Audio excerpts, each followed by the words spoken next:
ഇന്ന് ഞാൻ ഉണ്ടാക്കുന്നത് പഴയ ഒരു പലഹാരമായ ഇലയടയാണ്.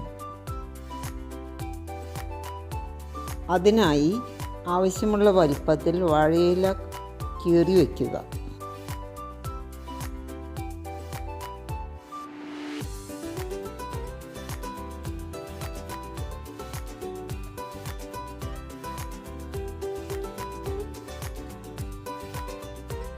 ഇരുന്നൂറ് ഗ്രാം ശർക്കര 1 കപ്പ് വെള്ളത്തിൽ ഉരുക്കിയെടുക്കുക. അരിച്ചെടുത്ത ശർക്കരയിൽ 200 ഗ്രാം തേങ്ങ ചേർത്ത് വരട്ടുക. കൂടെ കശുവണ്ടി പൊടിച്ചതും ഏലക്കാപ്പൊടിയും എള്ളും ചേർക്കുക.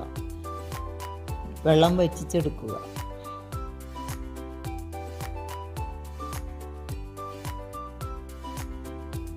നാല് കപ്പ് വെള്ളം തിളപ്പിച്ച് 1 ടീസ്പൂൺ ഉപ്പിട്ട് പൊടി കുറേശ്ശെ കട്ട കെട്ടാതെ കുടഞ്ഞിടുക.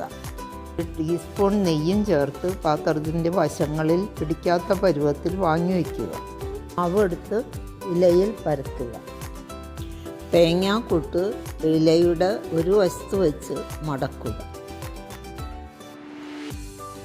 ആവി വരുന്ന അപ്പച്ചെമ്പിൽ വെച്ച് വേവിക്കുക.